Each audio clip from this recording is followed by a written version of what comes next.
Order! Order! You are an incorrigible delinquent at times. Behave yourself, man!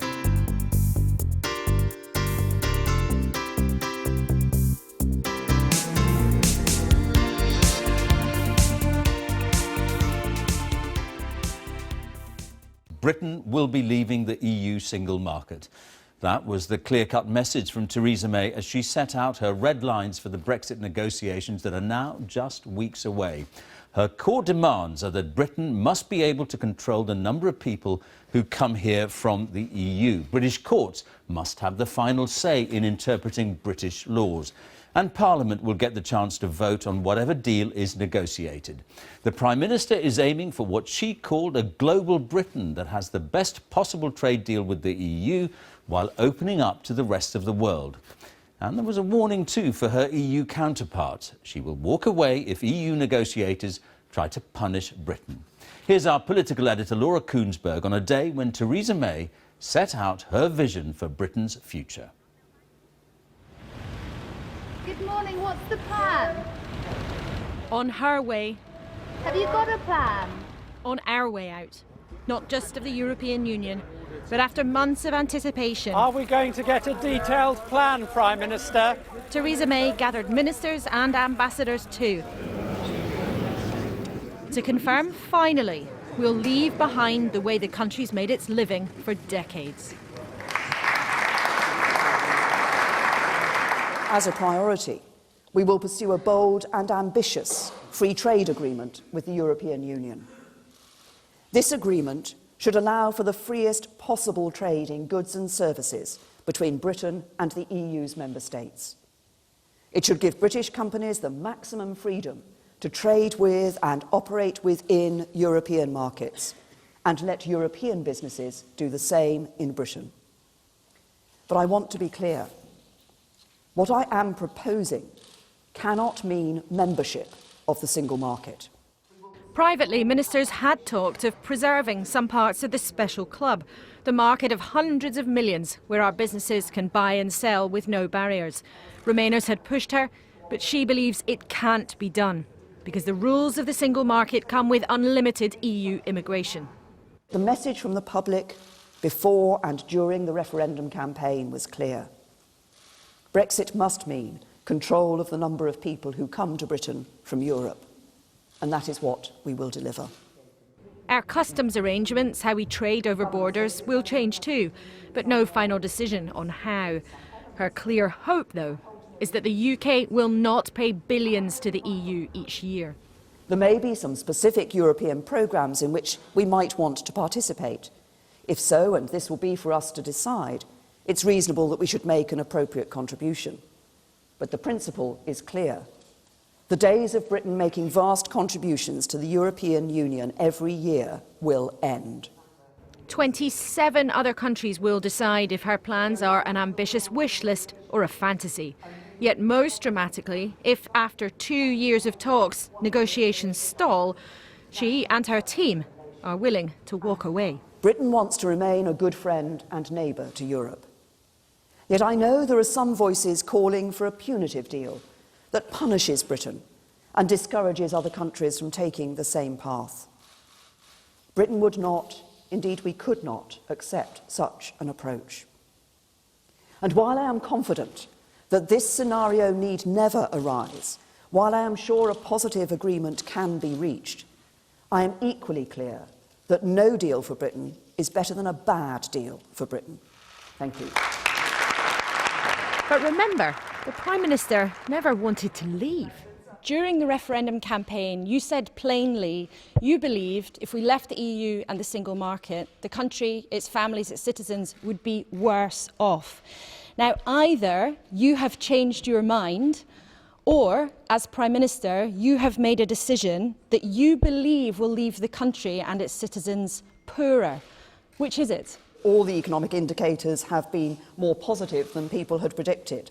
It's only this week, earlier this week, that the IMF confirmed that we were the fastest growing economy last year. And what I'm talking about today is the country coming together and looking for that brighter future as a global Britain.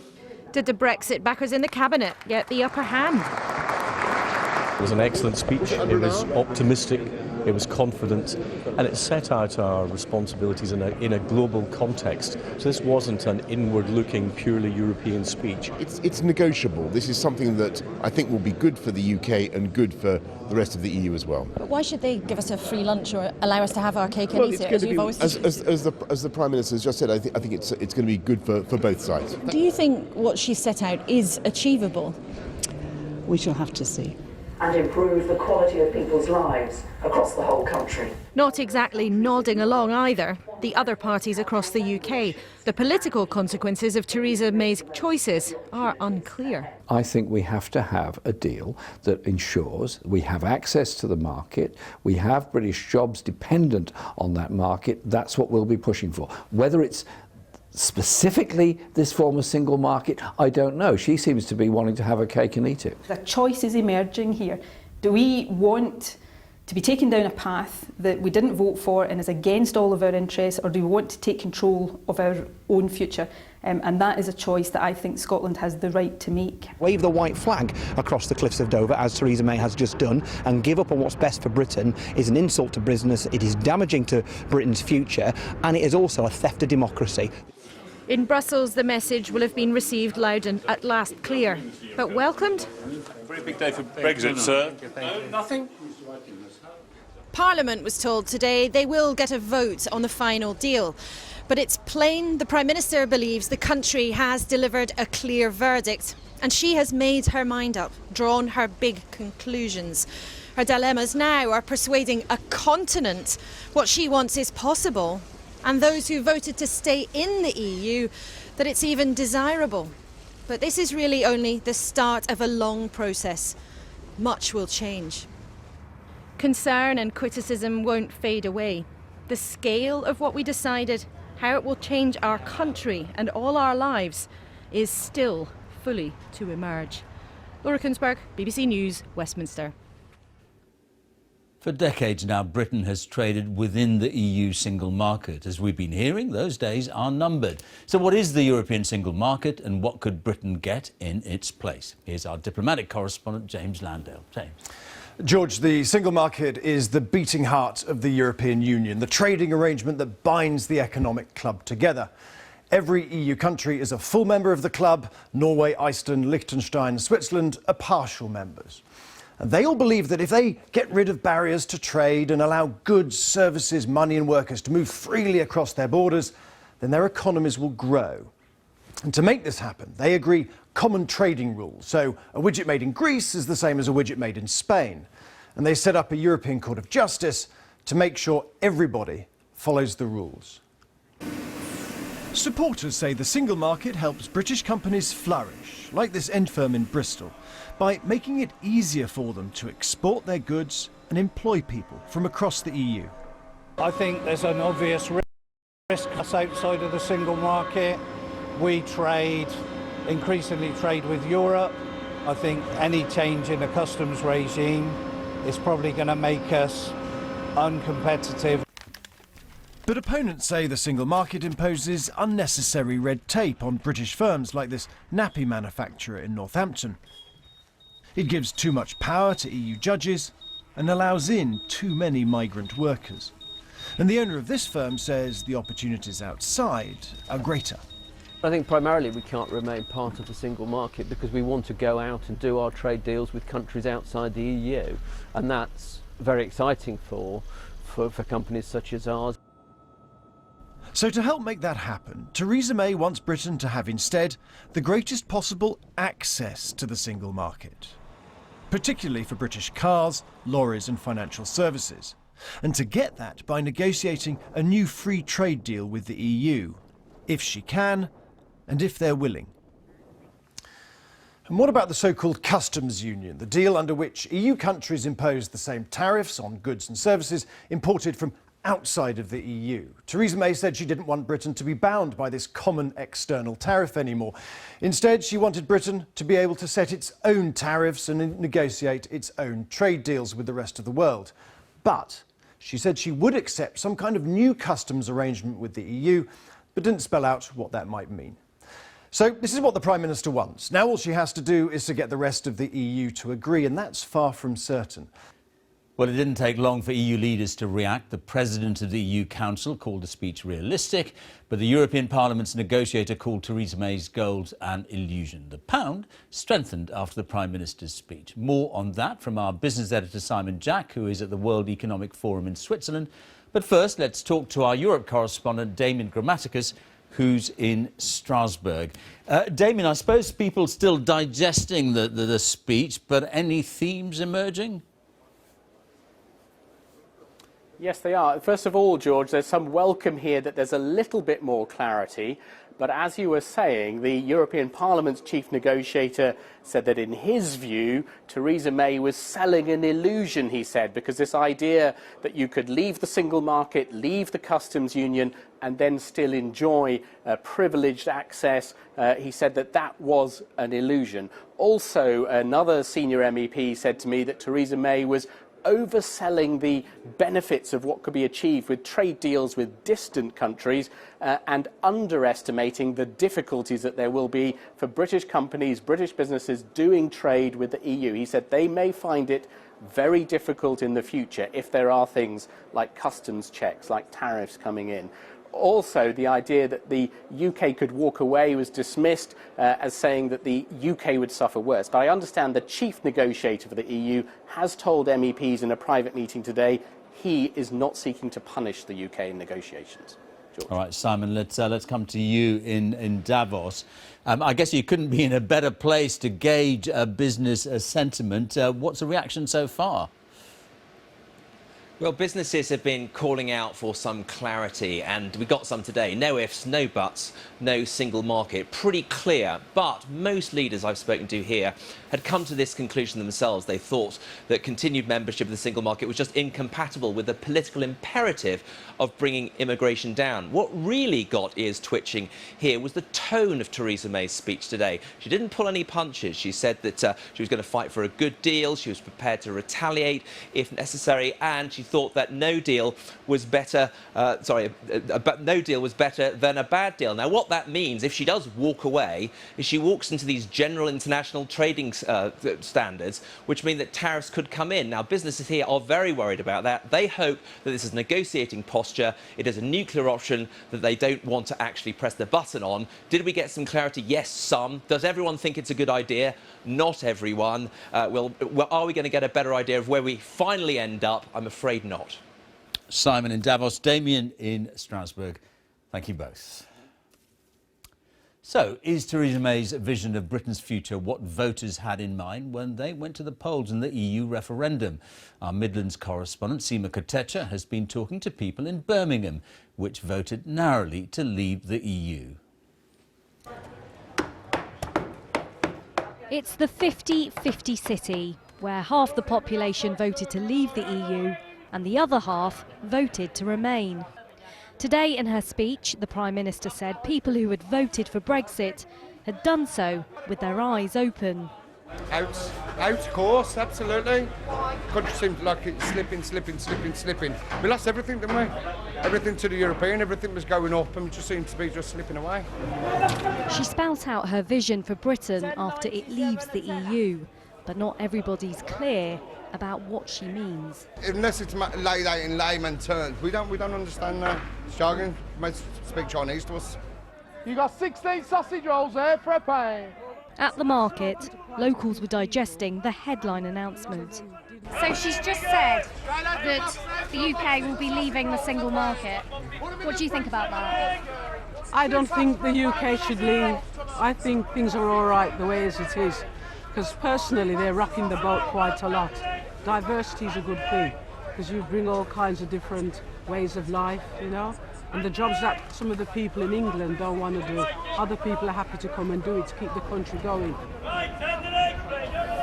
The Leave campaign won by a whisker here. Fewer than 4,000 votes made the difference. But no matter which way people voted, the question many want the answer to is what Brexit really means for them. We need still even more information, and I don't think we will fully understand until we have made that complete breakaway. And then we will understand what it means. You know, at the moment it's just pie in the sky at the moment, isn't it? The Prime Minister says she wants a smooth and orderly Brexit, but the process could take years. And for some of those who voted out, patience could be wearing thin. Seema Katecha, BBC News, Birmingham. In her speech today, the Prime Minister made a point of saying she wanted the devolved governments of the UK to have their say as Britain prepares to leave the EU. Let's hear now from our correspondents in Cardiff and Belfast. But first, our Scotland editor, Sarah Smith. Sarah. Well, Nicola Sturgeon, the First Minister of Scotland, responded to Theresa May's speech today by saying she thinks it has increased the chances that there will be a second referendum on Scottish independence. Ms Sturgeon said it's now clear that the UK is heading for a hard Brexit, which she thinks will be economically catastrophic, and she says she will not allow Scotland to be steamrollered down a path it didn't vote for. Now, you may remember at the end of last year, the First Minister put together a paper outlining how she thinks Scotland could stay in the single market even if the rest of the UK leaves. But that could only happen if the Prime Minister and the UK government agree to it. She said today she doesn't think Theresa May is giving these proposals serious consideration. And that's why she said she thinks that the prospect of another vote on independence, even though polls do not show a majority of voters in favour of it at the moment, she does think it's a prospect which is becoming more likely.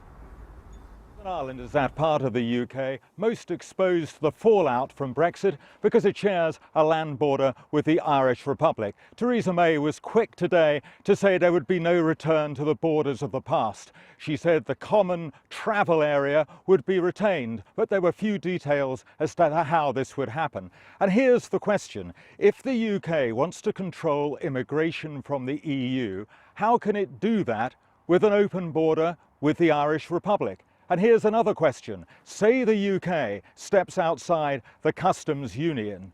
What will that do to the border? Will that border become effectively a hard border?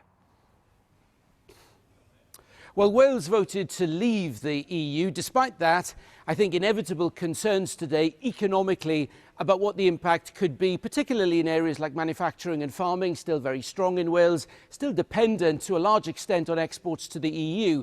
Politically, here at the National Assembly, the First Minister, Cadwyn Jones, has a problem. He campaigned to remain, and since Brexit, he has called for full and unfettered access, as he calls it, to the single market. And as he said himself, things appear to be going in the wrong direction for him. And political leverage is also a problem, because if he complains too much, ministers at Westminster can turn round to him and say they are delivering what the people of Wales want, which was Brexit. George. All right, Nick, Gavin, Sarah, thank you all. Well, let's speak to our political editor now. Laura Koonsberg is in Westminster for us. Laura, you know, Theresa May has been criticised an awful lot for not saying enough about her Brexit plans. Do you think she answered those critics today? Well, George, being clear is a prize in any argument, and certainly for the Eurosceptics, they are cock-a-hoop tonight. One senior Tory figure on that side of the argument joked earlier he could have written the speech himself. And on the other side, those Remainers who've been pushing to try to hang on to some of the parts of our single market membership, they've been quite muted. And Theresa May has killed off some of the charges of delay, of dither, of her not being able to make up her mind. So I think this clarity from today does give a sense that she has taken the initiative. It does give her a bit of breathing space in political terms. But look, let's be quite clear about it. One day, this is one day, 24 hours in what is going to be a long, complicated, fraught and difficult process. And there are people here in Westminster still, and more importantly perhaps on the other side of the negotiating table, those 27 countries who believe what she's asking for is a delusion. And if as time comes to pass they are proven to be right and number 10 is proven to be wrong, it's going to be very politically and maybe economically painful finding out that they were right and Theresa May called it wrong. Laura, thank you. Britain will leave the European single market, Theresa May insisted today, as she finally outlined her long-awaited Brexit plans. The Prime Minister said it was the only way to ensure Britain could control immigration and curb the powers of EU judges. She warned the EU against trying to punish Britain and surprised many by allowing Parliament a final vote on the deal. But critics condemned her plans as economically catastrophic. Well, in a moment, the latest reaction from Downing Street, from Brussels and the city and across the UK. But first, here's our political editor, Robert Peston, on May's Brexit blueprint. A morning exit to tell us about Brexit. Good morning, what's the plan? Have you got a plan? To tell us at last what leaving the EU would mean for how we keep ourselves safe, how we make laws, how we do business with the rest of the world. We seek a new and equal partnership between an independent, self-governing global Britain and our friends and allies in the EU. Not partial membership of the European Union, associate membership of the European Union, or anything that leaves us half in, half out. No, the United Kingdom is leaving the European Union, and my job is to get the right deal for Britain as we do. So what deal did she say she wanted here at gilded Lancaster House in a speech to ambassadors from Europe and many other important nations? We will pursue a bold and ambitious free trade agreement with the European Union. This agreement should allow for the freest possible trade in goods and services between Britain and the EU's member states. But I want to be clear. What I am proposing cannot mean membership of the single market. To the delight of her more Brexit-loving ministers, such as Boris Johnson and Liam Fox, she said leaving the single market, where companies bear no tariffs and face common rules, would save us some money. The days of Britain making vast contributions to the European Union every year will end.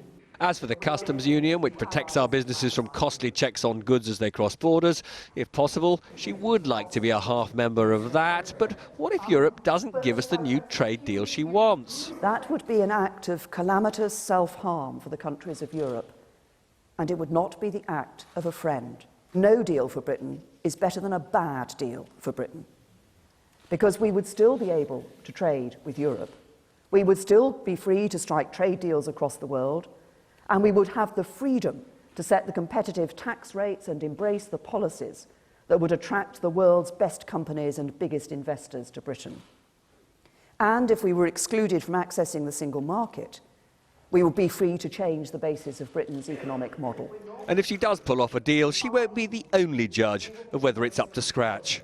I can confirm today that the government will put the final deal that is agreed between the UK and the EU to a vote in both Houses of Parliament before it comes into force. The reason Mrs May confirmed we'd be leaving the single market is because her priority is to control immigration from the rest of the EU, which is impossible under single market rules. But as she said, she wants to negotiate a new free trade deal with Europe. And even if we have more control of our borders, the Prime Minister still wants to maintain the passportless common travel area with the Republic of Ireland. Now, since leaving the EU is supposed to be about returning power to Parliament, what would it actually mean that the final divorce deal will be put to a vote of MPs and Lords? If Parliament were to reject the final deal, would we still be in the EU? I'm sure that the British Parliament will want to deliver on the views of the British people and respect the democratic decision that was taken. A golden, glittering future for her and us, or will we be poorer and will Labour mess up her plans? We have said all along that we will not block Article 50 coming in, and that's going to be very soon within Parliament. We will be putting a case for market access to Europe. We'll be putting a case for regulation of labour market and all the issues that go with that. We'll be putting a very strong case to the British people and to Parliament. This is 2 years away, and it's quite nice that at last we've got confirmation that 27 member state parliaments will get a vote, including ours, and of course the European Parliament also gets a vote on this. For Scotland wanting to stay in the single market, is the harvest a new independence referendum? Well, I already said it was highly likely. The Prime Minister today, I think, has made it even more likely. I've done my best and will continue to do my best to compromise, but for a compromise to work, you have to have two willing partners. So what did Brussels woman in Britain make of it? I think it was very interesting, still not without ambiguity. This is what another official in the hall made of it. Daily Mail fodder. In leaving the EU, the Prime Minister won't be able to please everyone all the time, so choosing who she wants to be her friends will make us richer or poorer. Robert Peston, ITV News.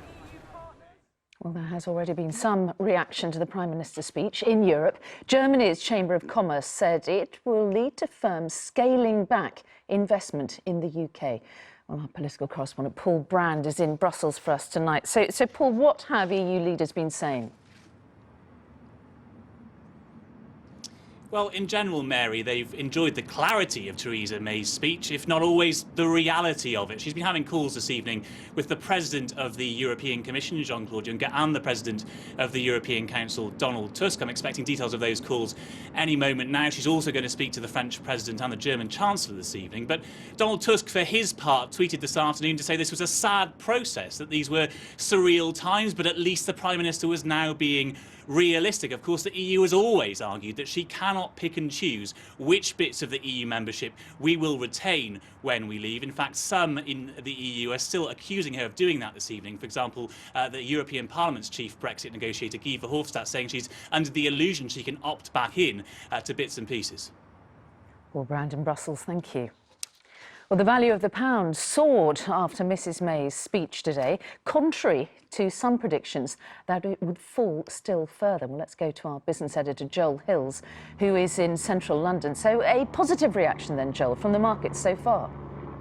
Well, look, the performance of the pound has become a measure of confidence in the British economy, hasn't it? And as Theresa May spoke, as you say, the pound jumped in value. It had its best day trading since 2008, nonetheless. So, did this speech transform our prospects? Do they burn that much brighter? Well, no, not really. Take a step back and you'll see that the pound has fallen by about a sixth of its value since we voted to leave the European Union. And that devaluation is beginning to be felt. We learned today that in December, inflation hit 1.6%. In put another way, prices are beginning to rise. The squeeze on living standards may well lie ahead. But for now, Theresa May is in a position where she can sit down and begin talks with the European Union, confident in the fact the British economy, amid all this uncertainty, is actually performing rather well. Now, she seems to believe that leaving the single market can be a painless process, that trade can be tariff-free, companies will get access to the skills that they need, and that ultimately we will be okay. But she argued the opposite just a year ago, and companies know that negotiations lie ahead and that there will be compromise. She can't probably deliver on everything she's promising.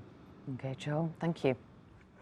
Well, the referendum vote in June split the country pretty much down the middle. So what do the two halves make of the Prime Minister's speech then?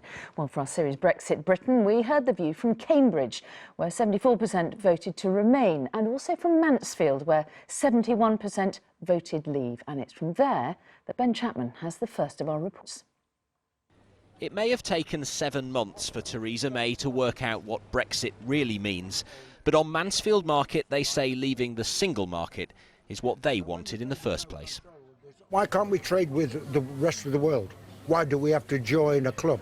Clean Brexit, out means out. Is that what you voted for? Yes, I think that Britain can be great again on its own. All the way, no holding back, no nothing, just straight, just get it sorted so we know where we're at. This grocer believes in time it'll bring prices down. When you buy stuff from outside the EU, it's dearer than buying it in the EU because they put taxes on it, which is unfair. At this clothing company, they too believe it brings opportunity to sell British to the rest of the world. Its boss tells me clarity and optimism from the Prime Minister is long overdue. We've had pretty well silence for the last 6 months, and the negative comments have been coming from all over the place. So let's hope that what Theresa said today, that we can use that and get behind her. Their only fear is that giving MPs a vote could give them a chance to unpick Brexit.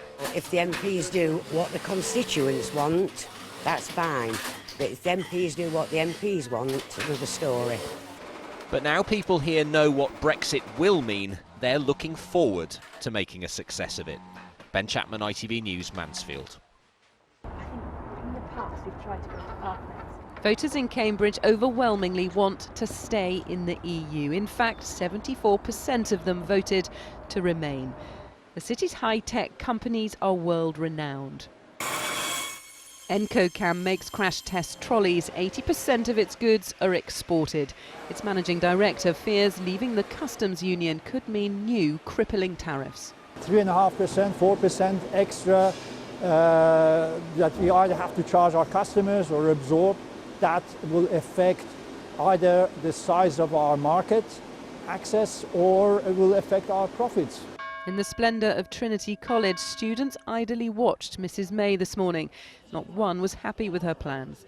Theresa May's speech today obviously shows that she's taking a hard line on Brexit, and I think that could be seen as her pandering to the far right side of her party.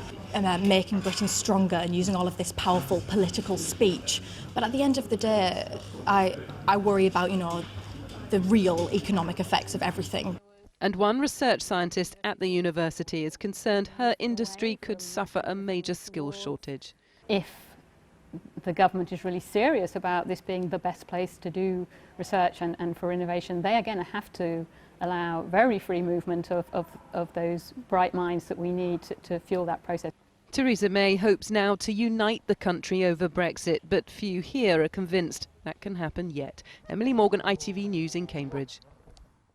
So there are the views then from Cambridge and Mansfield. Let's return to our political editor, Robert Peston, who's in Downing Street. Now, the Prime Minister's been facing calls for clarity. Is this clear enough? Has she got there? Well, things are a bit clearer, but she's traded one set of uncertainties for a new set. Now, we know we're getting out of the single market, we're probably out of the customs union, but you couldn't really make this up.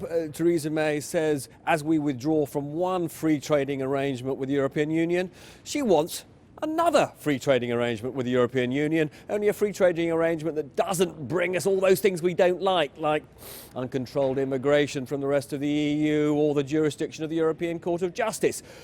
Will the other EU 27 leaders give us our cake and let us eat it?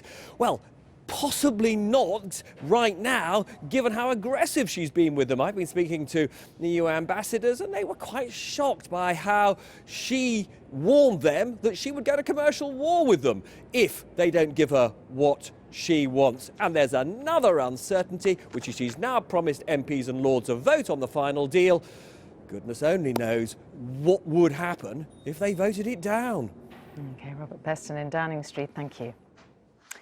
Well, it was, said some pro-Europeans, a destructive, hard Brexit. Others accused Theresa May of trying to have her cake and eat it, proving that while the speech cleared up some confusion, much about the future of Britain's relationship with the EU remains unclear. Of one thing, though, there was no doubt. The Prime Minister is talking tough with the rest of Europe. She threatened the EU that if they offered Britain a bad deal, it would end up being a calamitous act of self-harm, perhaps implying the UK would respond by luring European businesses with the promise of low taxes. Here's our political editor, Gary Gibbon. Are we going to get a detailed plan, Prime Minister? To Lancaster House they came, the Prime Minister to announce her Brexit vision and Europe's ambassadors to listen and report back. Their capitals can decide on whether her plan becomes reality.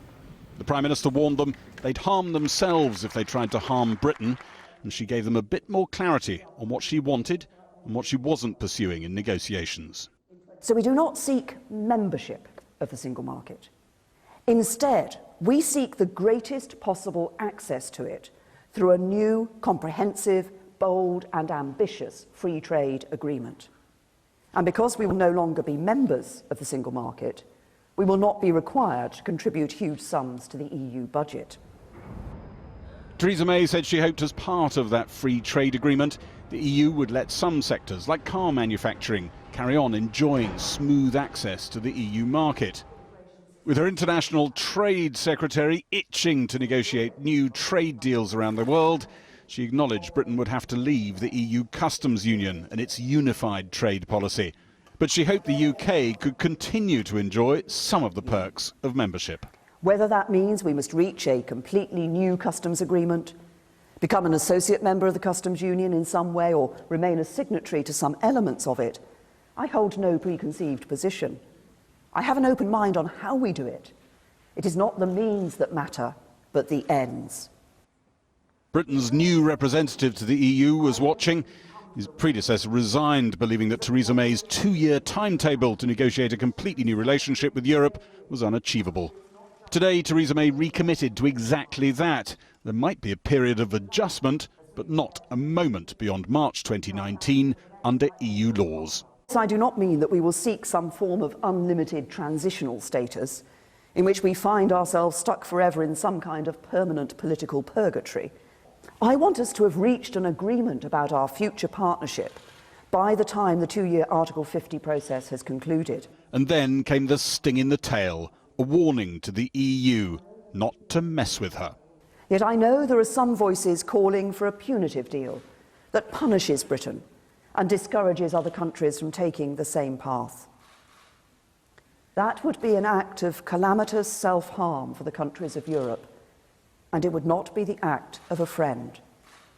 Britain would not, indeed we could not, accept such an approach.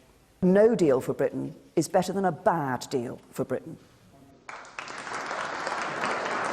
That, her aide said, showed Theresa May learning lessons from David Cameron's failed attempt at a renegotiation.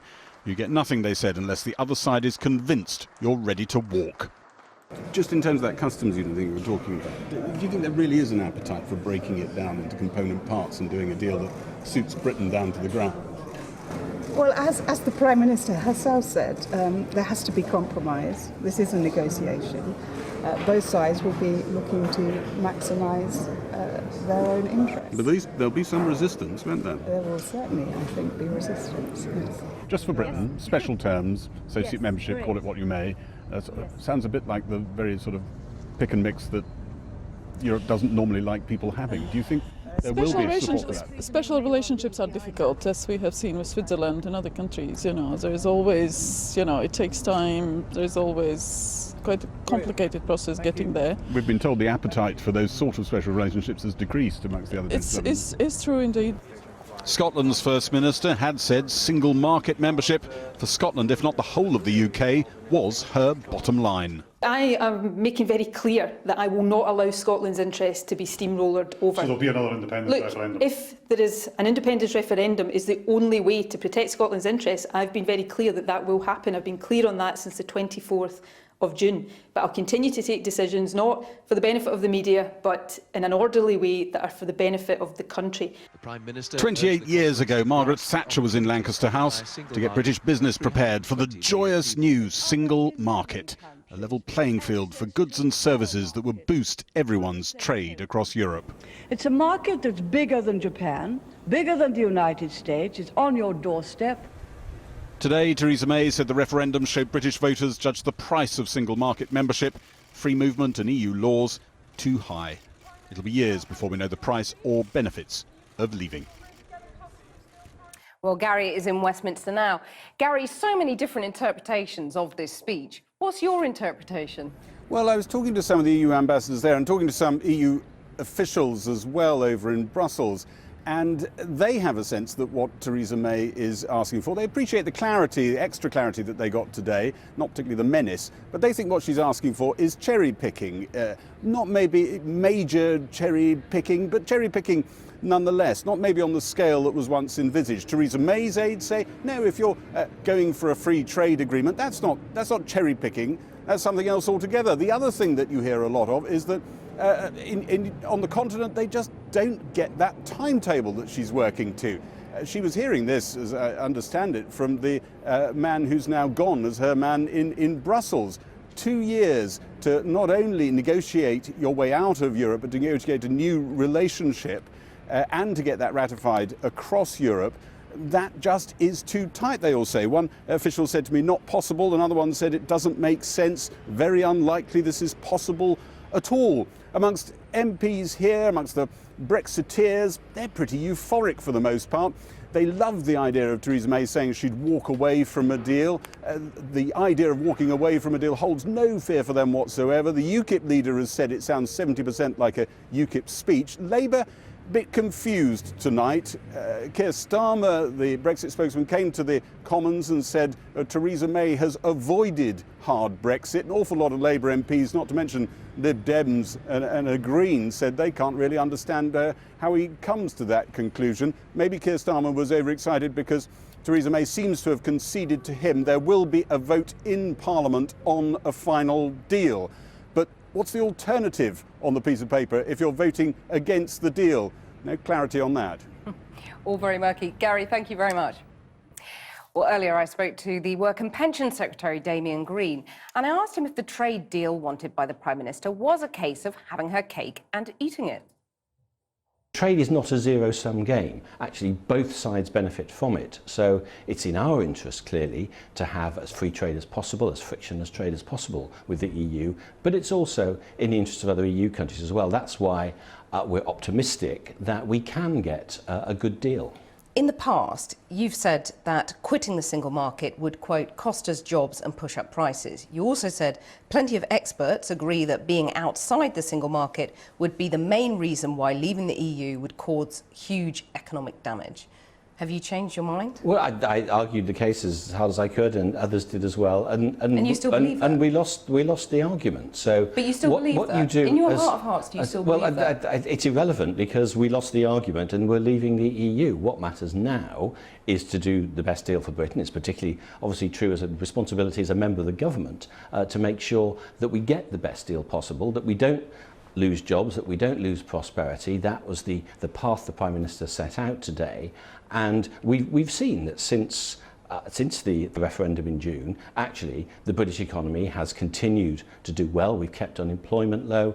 We seem to be still attractive to inward investors. And so the government has to be creative in ways of keeping Britain as attractive as possible as an international investment destination, as an international trading nation. But you clearly still believe in your heart of hearts that there is the potential for, quote, huge economic damage by quitting the single market. Well, I don't observe huge economic damage at the moment, and it's my job and the job we of haven't left the single market everyone else in government to make sure that the strengths of Britain that we expressed inside the single market will continue after we've left it. And a lot of that obviously depends on the deal we can negotiate. But there is the potential for huge economic damage.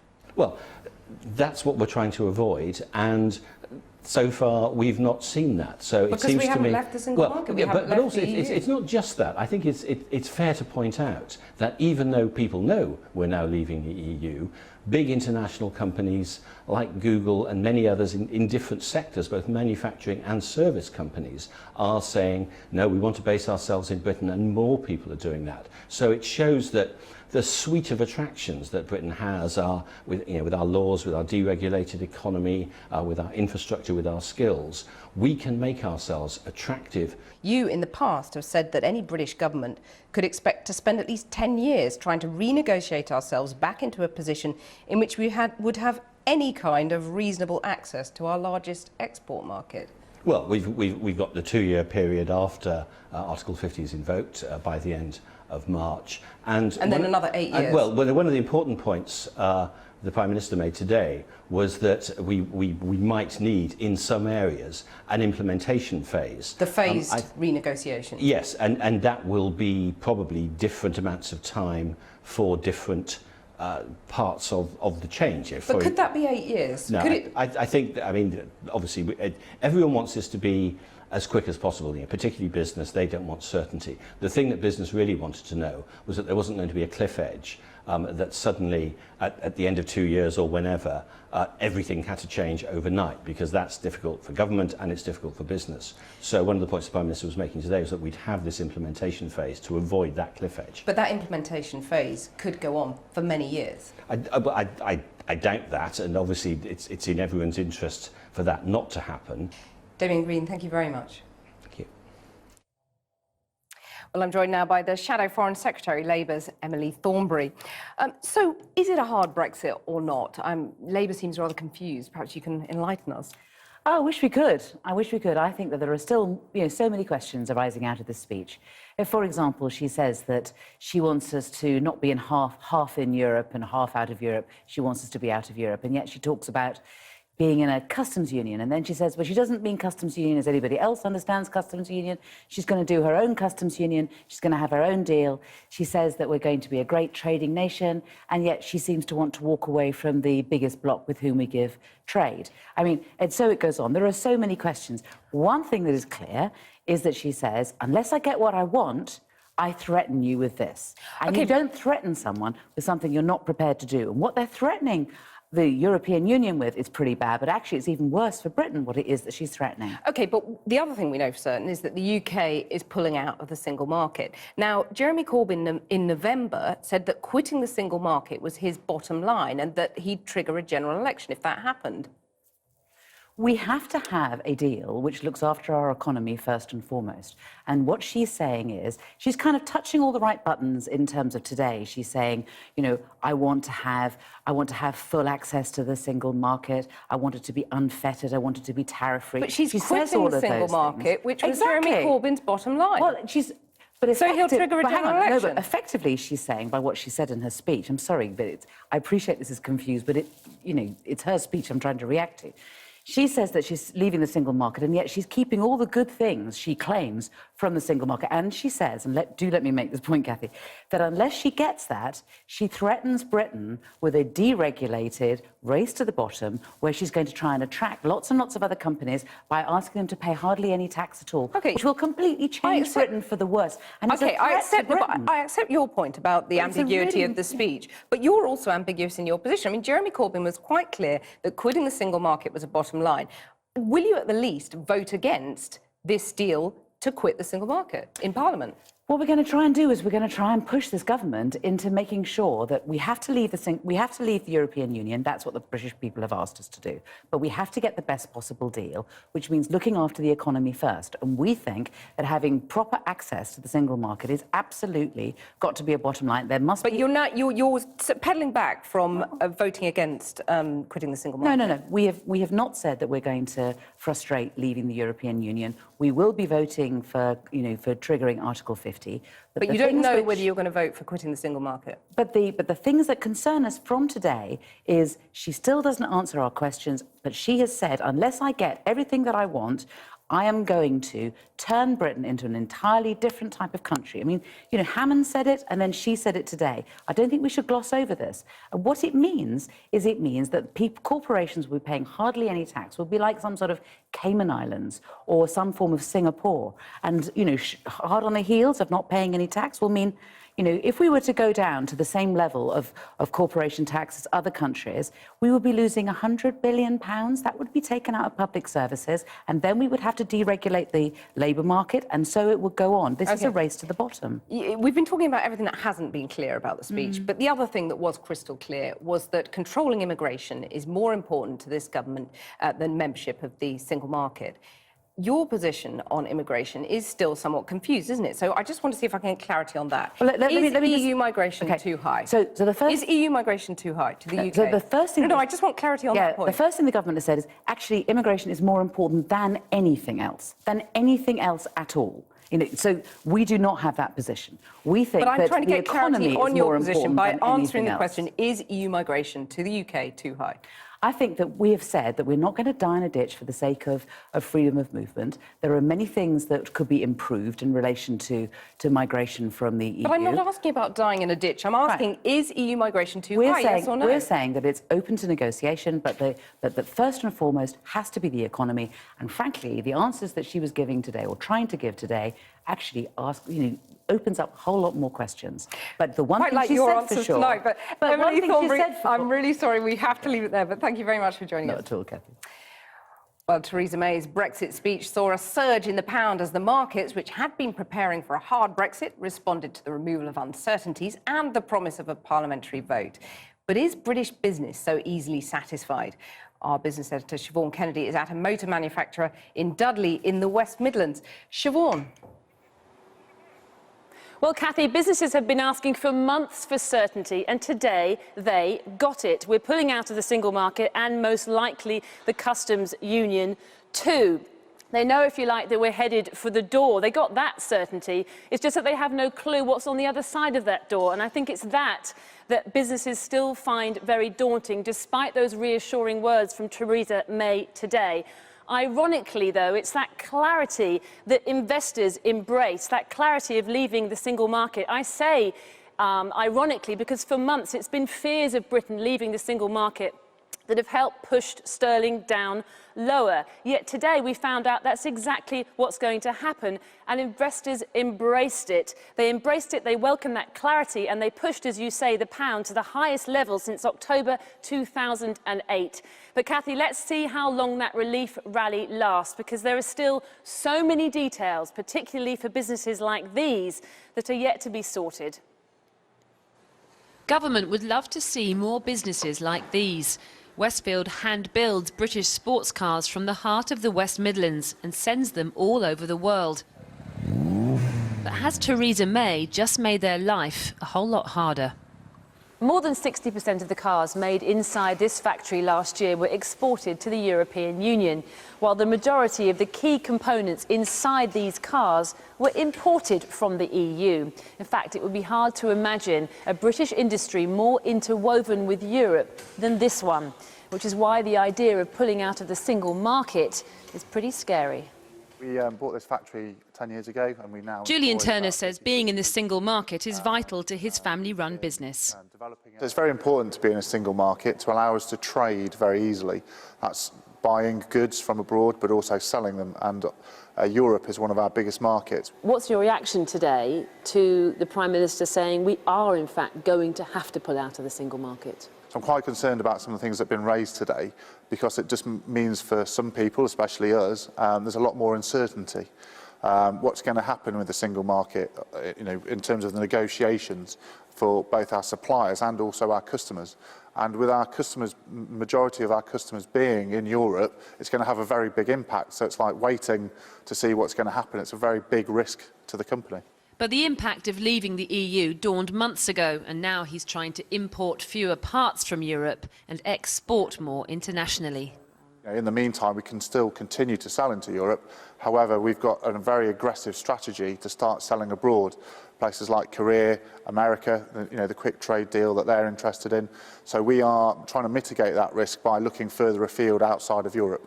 The cold reality is that whatever businesses want, Theresa May knew that to deliver Brexit, she had to control immigration. People here agree. I don't really think immigrants should be allowed in this country, basically. At all, yeah. Tell me why. Just because there's not many jobs for English people. You go somewhere, obviously, for a job. Loads of English people are trying to get jobs and they can't. And you go in and it's all immigrants working there. And same with housing and stuff. It's all immigrants that have got the houses now, and like the NHS as well. Has immigration done harm to you here? It will do if it carries on. But if that also means pulling out of the single market, which isn't brilliant for businesses, particularly here where they're growing and successful, does that matter? So be it.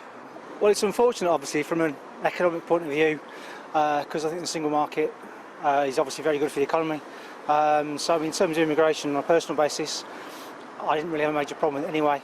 Business finally got some answers today. It might not be the outcome they wanted, but the certainty of hearing Theresa May say categorically that we're leaving the single market is better than all the speculation and guesswork. But much still remains uncertain, and it could be years before we find out if we can strike the type of trade deal that the Prime Minister is hoping for. And in the interim, the reality of Brexit remains the same: a weakened pound and increased prices. And there's very little, bar the brief rally in sterling today, that Theresa May can do about either of them. The impact of the falling pound was made abundantly clear in figures today that showed the cost of raw materials for factories like these rose nearly 16% over the year. That's feeding through into higher inflation for consumers, up 1.6% on the year, the fastest rate since the middle of 2014. There was some small comfort for businesses, a so-called phased process of implementation, hopefully over years, not months, to smooth the path to the new future. However uncertain it remains. Siobhan Kennedy reporting there. Well, the implications of Theresa May's Brexit speech have reverberated around Europe. The Prime Minister has meetings with the lead Europeans, Donald Tusk and Jean-Claude Juncker, in the next few days, as well as the German Chancellor Angela Merkel. The EU Council President, Mr. Tusk, has already tweeted that the PM's speech was at least more realistic, adding that the other 27 member states were ready to negotiate. But the European Parliament's Brexit negotiator in Brussels says they won't stomach any cherry-picking. The illusion that you can go out of the single market, that you can go out of the customs union, and that you can cherry pick, that you can have still a number of advantages. And yeah, I think that this will not happen. We shall never accept a situation in which it is better to be outside the European Union, outside the single market, than to be a member of the European Union. The forthright view from Brussels there.